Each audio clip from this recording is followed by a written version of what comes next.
دوستان وقتتون بخیر. ستاپ طلا تایم فریم 15 دقیقه. توی این ناحیه وارد پوزیشن شورت شدم. نقدینگی بالای ناحیه وجود داره. توی یک ناحیه تریدینگ رنج هستیم. اگر که استاپ تاچ بشه توی ناحیه بالاتر وارد پوزیشن شورت میشم مجدد با تایم.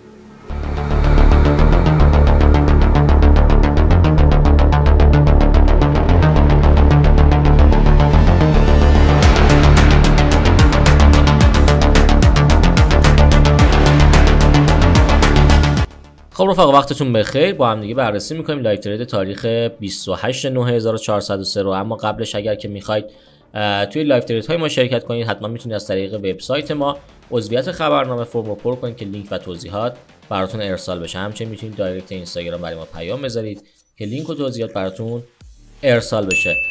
لایو ترید ها شامل هزینه نیستش دوست عزیز و اگر که میخواید توی این لایو ترید ها شرکت کنید کافی برای ما پیام بذارید.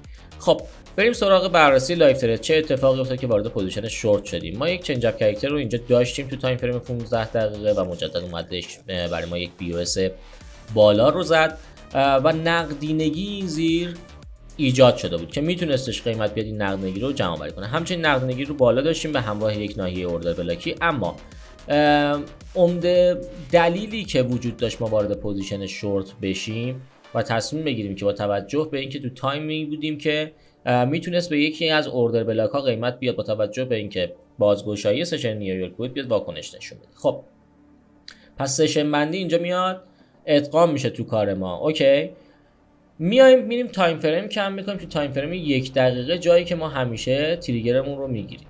خوب دقت داشته باشید. ببین دوست عزیز، اینجا من یک ترند رو داشتم که قیمت اومده ترند رو برای من شکسته. کف ماژور برای من شکسته شده همراه با ترند. ناحیه بریک ایون کاملا مشخص هستش. اوکی، قیمت برگشت توی این ناحیه. با اولین سیگنال بار کیبار میتونید ورود کنید، میتونید اوردر ست کنید و ورودتون رو انجام بدید. در صورت میتونید این توی این ناحیه با خیال راحت با توجه به اینکه یک نقدینگی هم ریز این بالا هستش ورودتون رو انجام بدید به پوزیشن شورت که این کار رو ما انجام دادیم همونجوری که توی ویدیو مشاهده کردید و توی این ناحیه از پوزیشن خارج شدیم.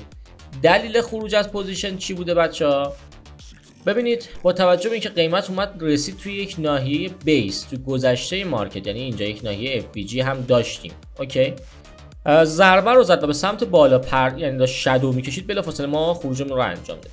قیمت اومد مجدد رفت تو ناحیه بریک ایون و دوباره ریتست صورت گرفت که میتونستید با سیگنال بار کیبار وارد پوزیشن بشید که دیگه ما از اینجا به بعد اسکلپ رو زدیم و بعدش هم که سخنرانی فدرال بود و تصمیم گرفتیم که توی پوزیشن نمونیم و قیمت همونجوری که مشاهده کردید روی چارت طلا ریزش سنگینی رو داشتش.